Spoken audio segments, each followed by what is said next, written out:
نحمدہ و نصلی علی رسولہ الکریم۔ لاہور سے ہمارے پاس ایک سوال ہے کہ حدیث کرتاس کس کو کہتے ہیں، اور روافظ امیر المؤمنین خلیفہ دوم حضرت سیدنا فاروق اعظم رضی اللہ تعالیٰ پر لعن طعن کرتے ہیں کہ انہوں نے حضور علیہ السلام کو تحریر لکھنے نہیں دی۔ اس حوالے سے اہل سنت کا کیا عقیدہ ہے؟ امیر المؤمنین خلیفہ دوم حضرت سیدنا فاروق اعظم رضی اللہ تعالیٰ پر لعن طعن کرنے والا دوزخی ہے، اور ایسا شخص رافضی ہے، اہل سنت سے خارج ہے۔ بخاری میں بھی احادیث موجود ہے، مسلم شریف میں بھی موجود ہیں احادیث کرتاس کے حوالے سے، بہت تفصیل کے ساتھ احادیث موجود ہیں۔ مختصر طور پر بیان کر دیتا ہوں۔ بخاری میں موجود ہے، حضرت ابن عباس سے روایت ہے کہ حضور علیہ السلام نے اپنے مرض وصال میں ارشاد فرمایا کہ میرے پاس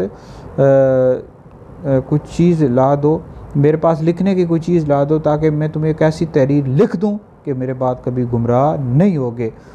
تو اس پر بعض حضرات اختلاف کرنے لگے، اور بعض حضرات نے کہا کہ میں اللہ رب العزت کی کتاب کافی ہے۔ اور مسلم شریف میں حدیث موجود ہے کہ حضور علیہ السلام نے یہ لکھوایا کہ مشرکین عرب کو جزیریہ عرب سے نکال دینا اور وفود کی اس طرح عزت کرنا جس طرح میں کرتا ہوں۔ اور تیسری بات راوی کہتے ہیں کہ ابن عباس نے خاموش ہو گئے یا انہوں نے بیان کیا اور میں بھول گیا۔ تو دونوں حدیث میں حضرت عمر کا نام کہاں ہے؟ یہ رافضی جو ہیں حضرت عمر رضی اللہ تعالیٰ پر لعن طعن کرتے ہیں کہ انہوں نے نہیں لکھنے دیا، بھائی ان کا نام کہاں ہے؟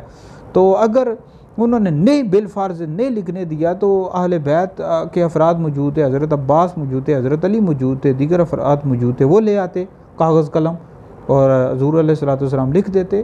تو لہٰذا یہ اعتراض کرنا یہ رافضیوں کی عادت ہے۔